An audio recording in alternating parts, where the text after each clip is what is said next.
So you have this worksheet. What I've done is I've just basically put the problems from the book on a worksheet so that you don't have to like sit there and like write out the problem and stuff. Like, not that I would require you to do that, but just to make it easier when you're like going back to look at them, I felt like it's easier to have the problem statement in front of you, especially for some of the longer ones. So the number that's in parentheses out here is the number that it goes with in your book. So if you're going back to look, or if there's one that says like to refer to a picture, that way you know which one you're looking for. So I'm going to start with number 2. I'm still going to kind of work through even ones for the most part, like we would normally do, and then the odd ones that are left over will be your homework. So number 2, if a train travels at 80 miles per hour for 15 minutes, what is the distance traveled? So with one like this, I just set it up as like the little T-table, like you would do in science class. So 80 miles, and that's per 1 hour, for 15 minutes. 15 minutes is how much of an hour? A quarter of an hour. So I can think of this as 0.25 of an hour, or I can do conversions within it if I need to. But so I'm going to multiply this by 0.25 hours. That allows my hours to cancel. And so then I just multiply 80 times 0.25. So what's a quarter of 80? 20. And units are important with any problems like this. So it'll be miles. So 20 miles is this one.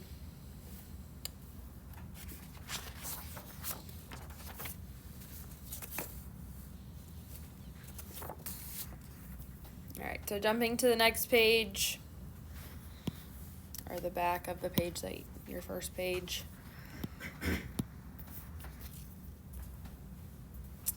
Look at number 4.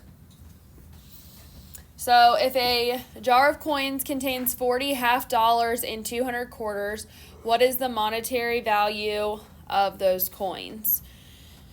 So 40 half dollars would be 40 times, the half dollar would be 50 cents, so we would just say 0.5, plus 200 quarters, so 200 times a quarter is 25 cents, so 0.25. Half of 40 is 20, and a quarter of 200 is 50. So this is equal to $70. And anytime we're dealing with money or stuff like that, if it had been like something and some change, we would always do 2 decimal places because it's money. Obviously, when I did this, the half dollar, I just put 0.5 instead of like 0.50, but I figured y'all knew what I was talking about with that. So,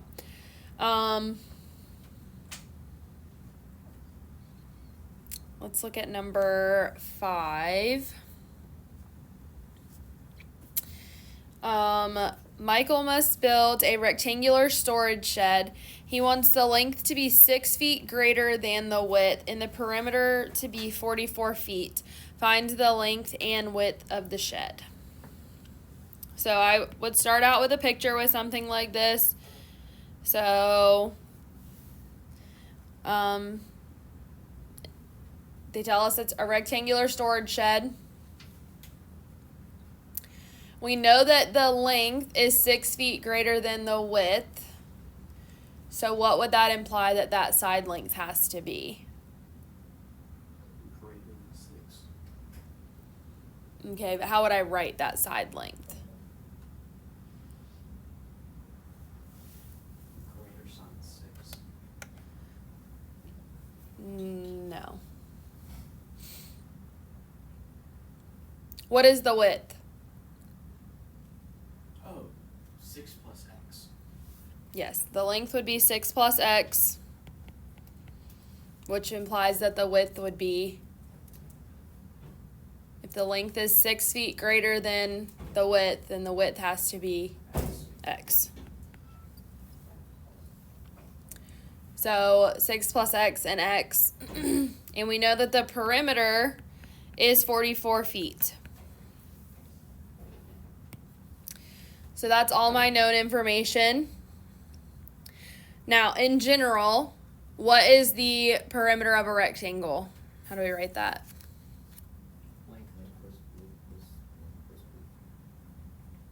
So perimeter is 2L plus 2W.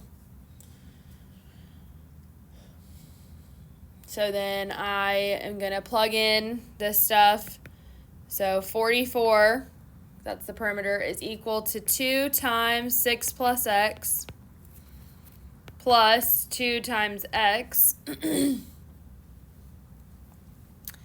And then now I just need to simplify this down. So I would get 44 equals 12 plus 2x plus 2x. I'm going to go ahead and subtract the 12 and combine this over here. So that would give me 32 equals 4x.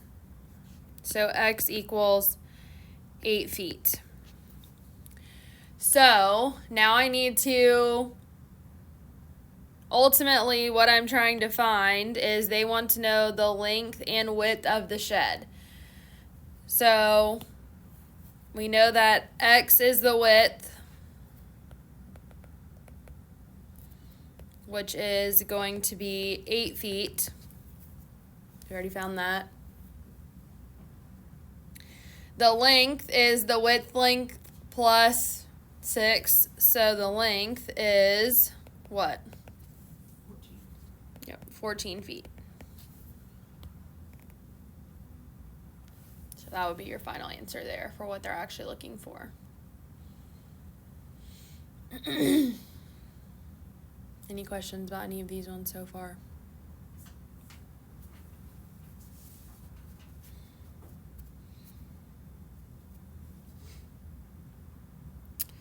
All right, let's jump down to number 7. So notice, like on number 6, this is one that you'll be doing yourself, but like it says to see the picture on page 101 in the book, so that way you can know exactly what they're trying to find. You won't be able to do that problem without the picture, I don't think. So, anyways, number 7.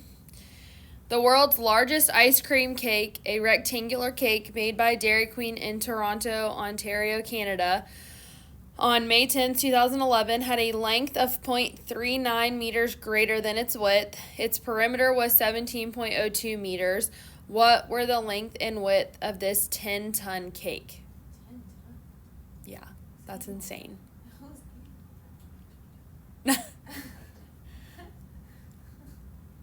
I think it was really thick, like, Oh my gosh, that's like asleep. because we're only looking at, like, the perimeter of it and stuff to find, like, the values, but there's got to be some, like, height to it. Actually, looking at it on page 101, if you're just so curious about it, it's problem 16. There's a picture of the ice cream cake. Oh, Or, yeah. wow. Yeah, there's a picture of it. I don't know how that thing didn't melt. I know. I mean, I guess Canada can be kind of cold, but in May I wouldn't expect it to be that cold, so Why? it's kind of crazy. You just waste food.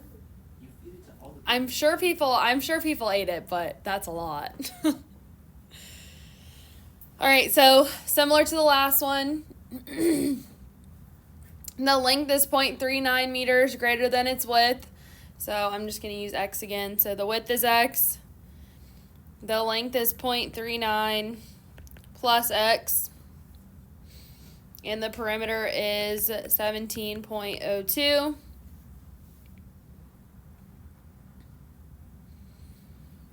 So perimeter is 2L plus 2W. So we've got 17.02 equals 2 times 0.39 plus x plus 2x. So 17.02 equals 0.78 plus, I'm going to go ahead and do this in one step, plus 4x. I did the 2x and then the 2x. I just went ahead and combined them. So then, let's let's see, 17.02 minus 0.78.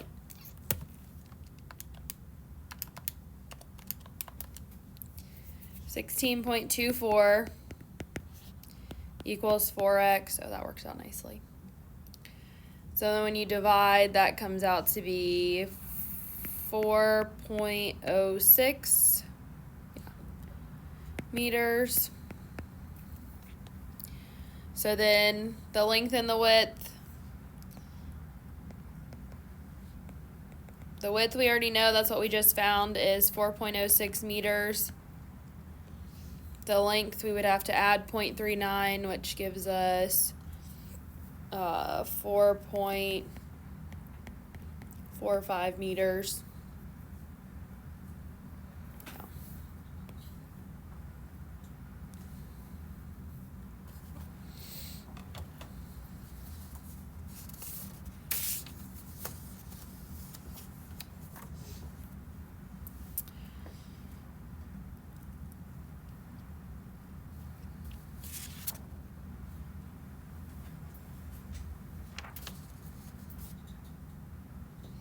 All right, jumping over to the next page, we're going to look at number 9.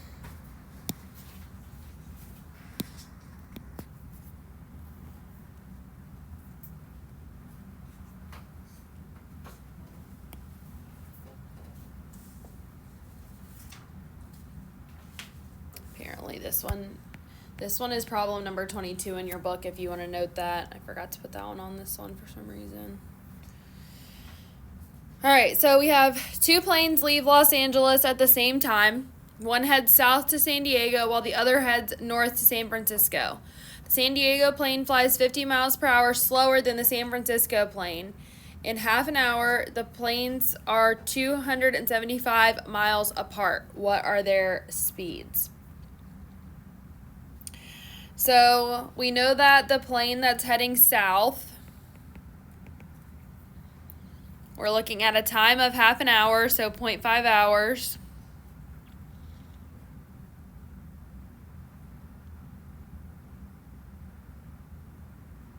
We know that the rate at which it is flying is, the one going south is 50 miles per hour slower than the other one, so x minus 50.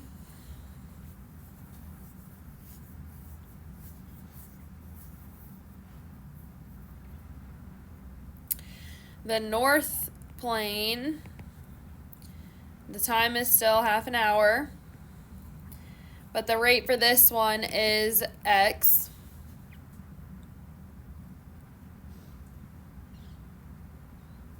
What is our formula for distance that you had in your notes?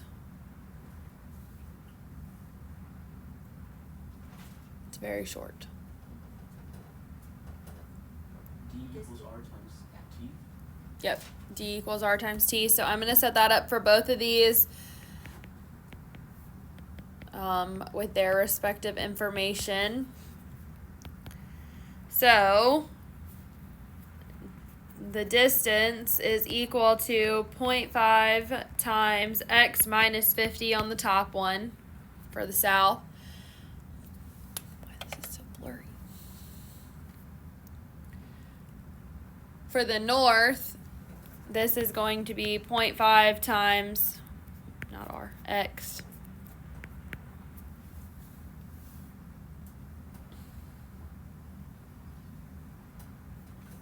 Now, I know that the total between the two distances, so the distance plus the distance, is equal to 275 miles. So to this point, this is basically all given information. So now I need to take both of these. So these are both rate times time, which is equal to distance. So I'm going to take both of those little equations that I've made and I'm going to add them together and set them equal to 275. So I'm going to have 0.5 times x minus 50 plus 0.5x equals 275.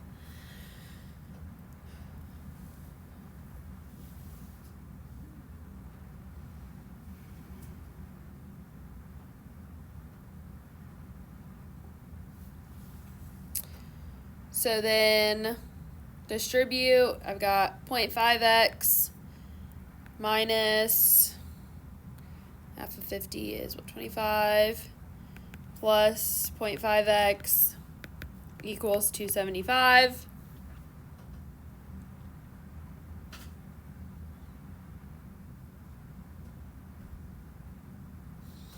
So if I add this 25 over and combine the 0.5x's, I get x is equal to 300 miles per hour.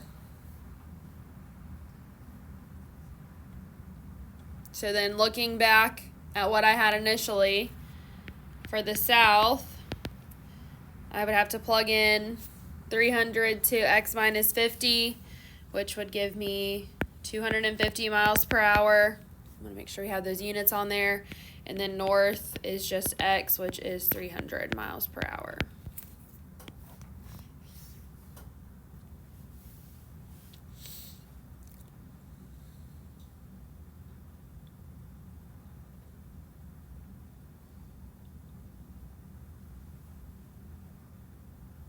Any questions about that one? All right, then jumping over. So 10 and 11 are very similar. People tend to struggle the most with those, I would say, out of this section.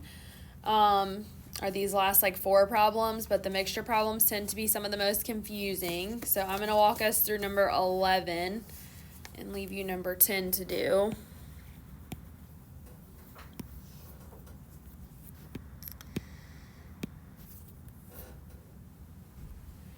All right, so number 11 says, how many gallons of pure alcohol should be mixed with 20 gallons of a 15% alcohol solution to obtain a mixture that is 25% alcohol? So I have 20 gallons at 15% alcohol. And I want to see what I should mix with, or to obtain a mixture that is 25% alcohol. I don't know why this is so blurry today. What's happening? A little better. So I'm going to take this percent and multiply it by the number of gallons. So 0.15 times 20 plus, I want to know how many gallons of pure alcohol I need to mix with that, so I'm just going to call that X.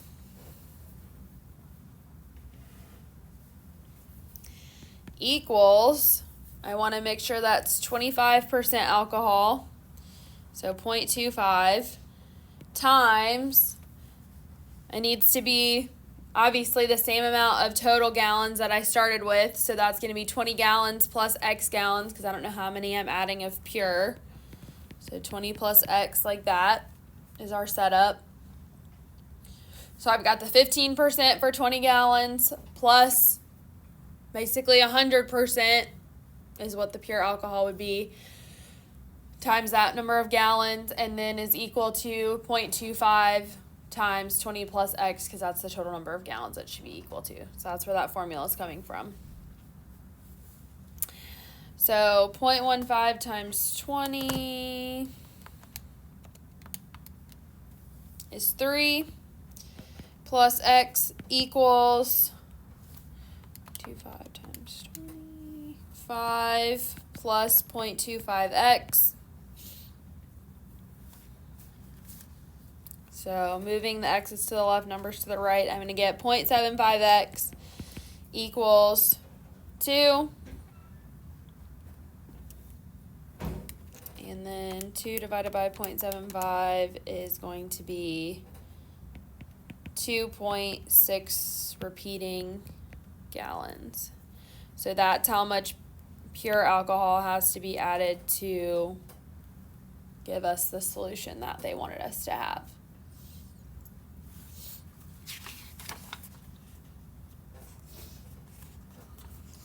Now, the problem that you'll do number 10 is just like this in terms of the setup and everything, except for instead of it being gallons, they use liters. But that doesn't like change anything about the way that you set up and do the problem.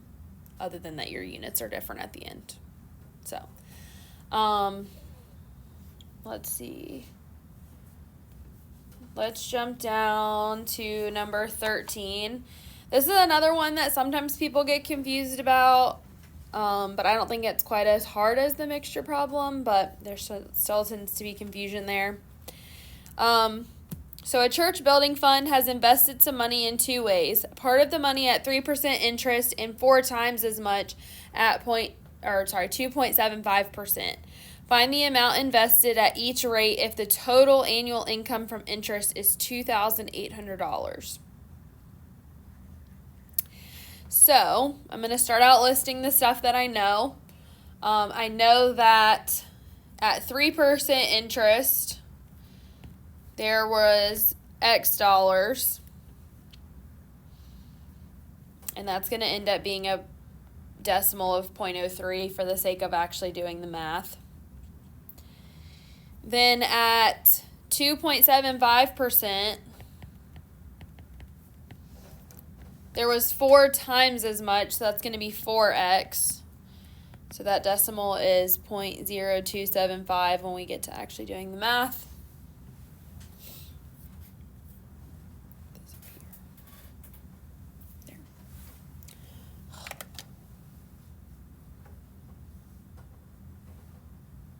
Okay. And we know that the total amount of money from interest is $2,800. So I want to know how much is invested at each rate to give us that total amount of interest. So I set it up as the decimal for each percentage interest value times the amount of money invested at that amount. So this would be 0.03 times x plus 0.0275 times 4x equals the 2,800 total that I have. So I'm going to multiply the 4 times the 0.0275, and that's going to give me 0.11. So 0.03x plus 0.11x equals 2,800. Do the 0.11 plus 0.03 is 0.14. X equals 2,800. And then when we divide by 0.14, we're going to get that x is equal to $20,000. Now, the $20,000 goes with the 3%. So at 3%, we're investing $20,000.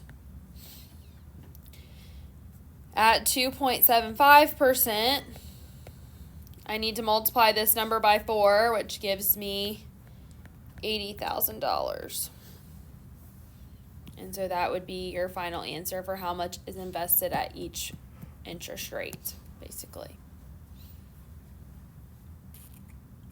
So I tend to think that the decimals are what throw people off in these problems, and why they get confused with like the percentage decimals, but they follow, like the one that you're going to do follows the same pattern.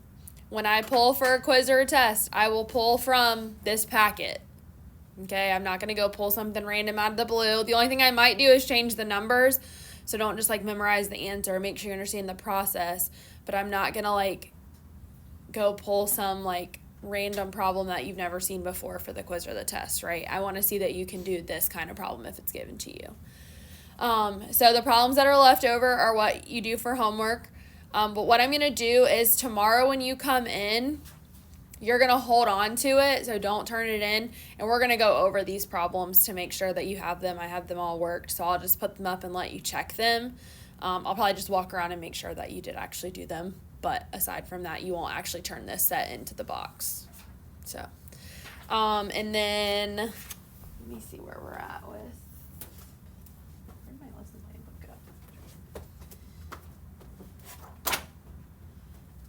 go? I'm probably going to go ahead and start 1.3 tomorrow as well after you do these problems. So I'm trying to get through stuff because next week we have spiritual emphasis on Tuesday, and then y'all leave Thursday for junior trip. So I'm trying to get a quiz in. At the moment, I'm trying to put it on Wednesday, which I don't really love doing it that way because Monday we have class, Tuesday we don't, and then Wednesday you have a quiz. But I want to get it in before y'all leave, and there's no good way with spiritual emphasis being on Tuesday to get this done. But I'm trying to give us as much time as possible to get ready. So just as like a heads up for what's coming in the next week. Yes. How long is spiritual emphasis gonna last? It's just like all day. It's like what we did last year where it was like how we went over there like 2 separate days. But instead of doing like everyone having to drive like 2 separate times because that was a lot for especially like a school like us that's going like over an hour to get there, they just decided to do like one long day and they're providing lunch for us and everything. So